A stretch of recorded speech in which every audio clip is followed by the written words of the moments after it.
é muito interessante que a maioria dos brasileiros não conhece a obra e a importância histórica de um dos maiores pensadores latino-americanos, que é José Martí Julián y Pérez. Tem brasileiro que nem sabe que é latino-americano. É um problema. Aliás, tem brasileiro que está sempre de frente para a Europa e Estados Unidos e com outra parte do corpo voltada para o nosso continente, nosso próprio país. Nosso próprio país, né? Então, José Martí é o principal pensador, na minha opinião, latino-americano, é um cubano que, aos 16 anos de idade, foi preso pelas autoridades espanholas por escrever poemas apoiando a Guerra de Independência de Cuba, em 1868. Depois ele passou um longo período no exílio, né? Morou inclusive nos Estados Unidos, né? E o José Martí, ele, nesse período que ele viveu nos Estados Unidos, inicialmente ele teve uma visão bastante positiva dos Estados Unidos, como era comum na época. Porque os Estados Unidos era o país que começou a trilhar rapidamente o caminho do progresso, Indústria, né?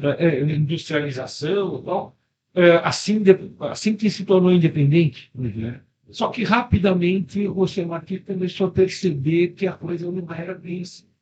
Né? Que as mazelas que existiam na Europa monárquica permaneciam ainda nos Estados Unidos, que oprimiam o povo, oprimiam os negros, exterminavam os indígenas, né? E que oprimia a América Latina. Então, é a partir daí que José Martí desenvolveu a ideia da existência de uma realidade dual no continente americano. A Nuestra América, que nós chamamos geralmente de América Latina, né? E a América Europeia. Né? E ele percebe que o destino manifesto dessa América Europeia era tentar estender os seus domínios diante de Nuestra América. Né? Tanto é que um dos principais textos do José Martí se chama justamente Nuestra América. José Martí, ele criticava, por exemplo, muito a própria intelectualidade latino-americana, que era subserviente ao pensamento europeu. Vamos pegar um exemplo. Domingos Faustino Sarmiento foi presidente da Argentina. Domingos Faustino Sarmiento escreveu uma obra que se chama Harmonia de las Razas en Hispanoamérica, né? Que ele defende que a inferioridade do homem latino-americano era determinada pela seguinte questão. O homem latino-americano era formado por uma raça servil, uma raça pré-histórica e uma raça medieval. A raça pré-histórica seria os indígenas. A raça servil, os africanos. E uma raça medieval, os espanhóis e portugueses. Porque para os racistas do século XIX, Tem que achar essas teorias. Espanha e Portugal não ficam muito bem na Europa. Tipo, a África começa nos Pirineus, digamos assim. Né? E, para a ciência, na época, a miscigenação levaria à degeneração da espécie. Então, se cada um dos elementos que compõem o povo latino-americano já é o sinônimo da barbárie, a fusão desses três elementos complicava mais ainda. Isso dito por um presidente de um país latino-americano. Poderia ser dito por um presidente contemporâneo. Então, Vários. e quem tinha esse discurso? Mourão tem esse discurso. Bolsonaro. Aquele menino Dallagnol. terminado, Dallagnol. Então, é uma coisa assim, muito interessante. E é uma Burrice isso, né? E qual que era o discurso do Domingos Faustino Sarmiento? Né? Precisamos modernizar as repúblicas latino-americanas, trazendo o imigrante europeu, não é qualquer europeu, Espanha feito um ponta, vale, né? Para que trouxesse consigo os genes do desenvolvimento econômico. Então, o desenvolvimento econômico era visto pela ciência na época como resultado da superioridade racial da Europa, Estados Unidos e América Europeia. José Martí ele se revolta contra esse pensamento de uma intelectualidade que prega a inferioridade do homem americano. Tá? E ele vai além, ele passa a defender que a originalidade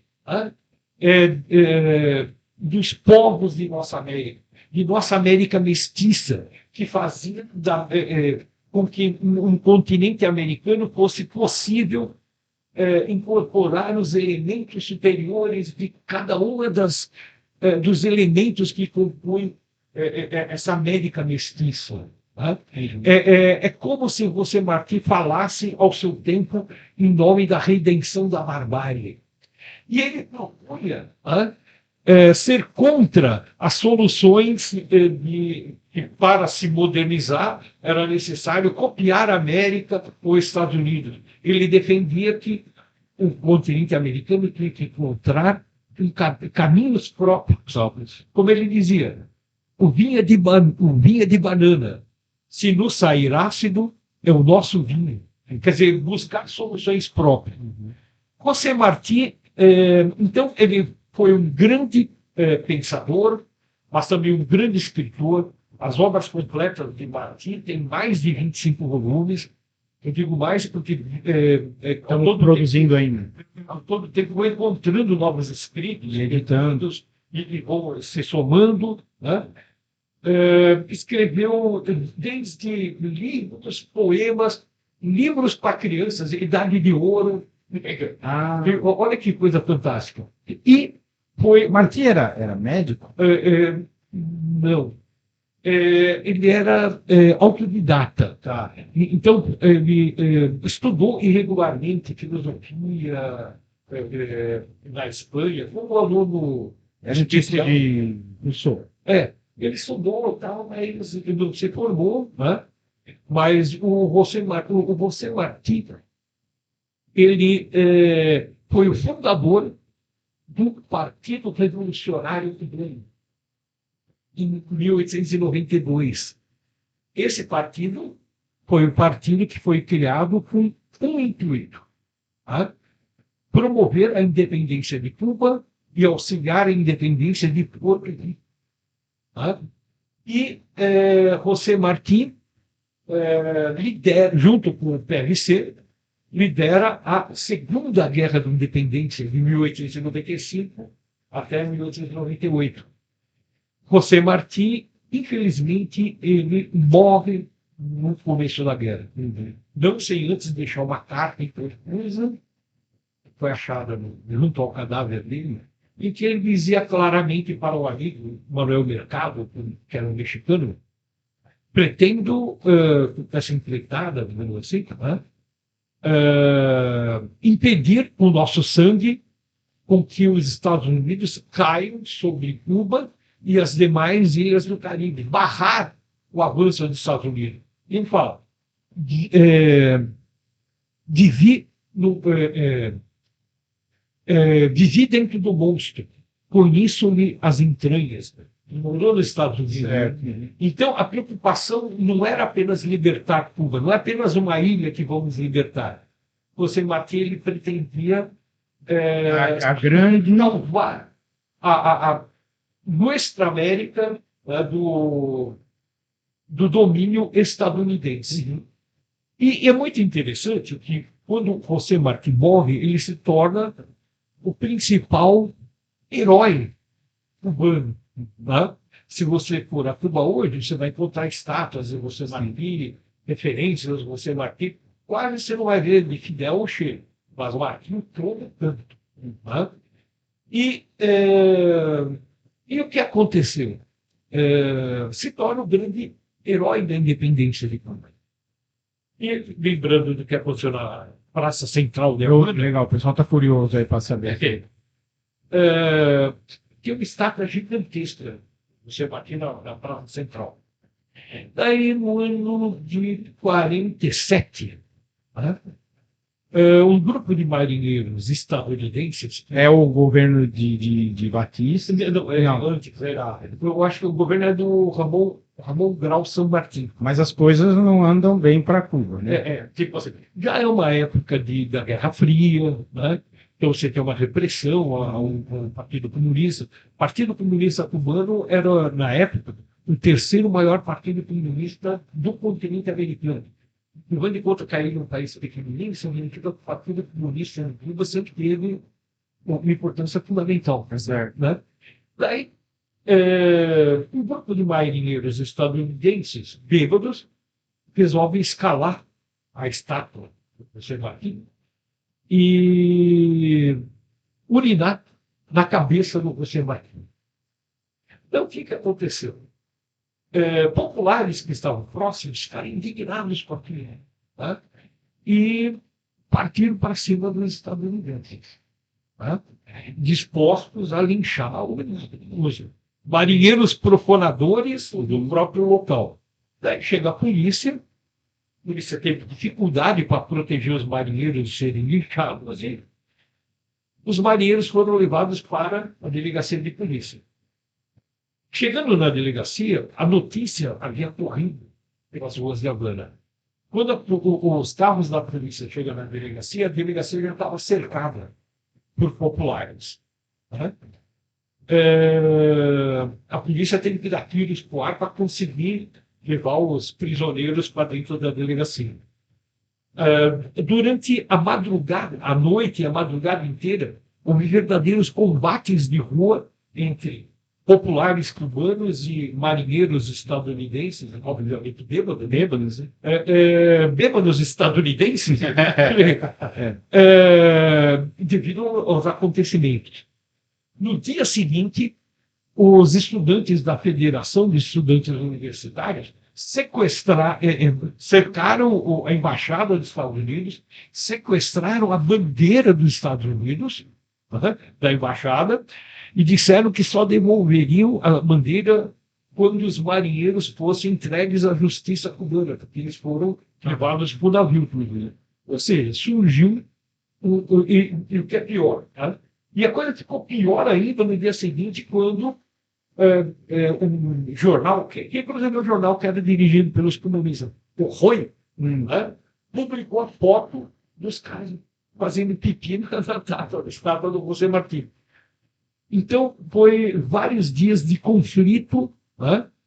E só se resolveu porque o governo dos Estados Unidos se comprometeu a punir os marinheiros e tal, mas não devolveram a bandeira. Ou seja, eles usaram a bandeira para limpar o Martí. Olha como a figura do José Martí é uma figura de grande importância para os cubanos. Vamos imaginar no Brasil, suponhamos que algum estrangeiro fizesse pipi na cabeça do Dom Pedro I. Eu ia estar nem aí. Mas o José Martí, não. Então, isso para a gente ter uma ideia assim, da importância que é a questão do José Martí. E quem já era esse povo que depois veio conseguir a libertação. Né? Sim, porque a grande questão, né, um pensamento nacional cubano, né, e é isso que trata. Exatamente. O pensamento nacional cubano ele é ancorado no pensamento martiano, que é um pensamento, eu diria, extremamente progressista. Num período em que o racismo, por exemplo, era algo que tinha uma importância pseudocientífica. Basta dizer que toda a teoria racial do Hitler defendia, ele inventou, ele incorporou. Aceito majoritariamente pela ciência. O José Martí, ele se coloca contra o racismo, se coloca na defesa dos povos oprimidos. Então, isso daí, digamos assim, Fidel, quando se lança na sua primeira ação armada, né, que foi o assalto ao quartel-general, né, ele fazia parte da geração do centenário do nascimento de José Martí. Quando Fidel foi preso, ao ser interrogado, perguntaram-lhe quem era o autor intelectual da ação, da tentativa da tomada do quartel. Né? Porque para a jurisprudência cubana, o autor intelectual de uma ação armada pode receber uma pena, inclusive, maior do que quem executa a ação. Daí o Fidel responde para o autor intelectual da nossa ação foi José Martí.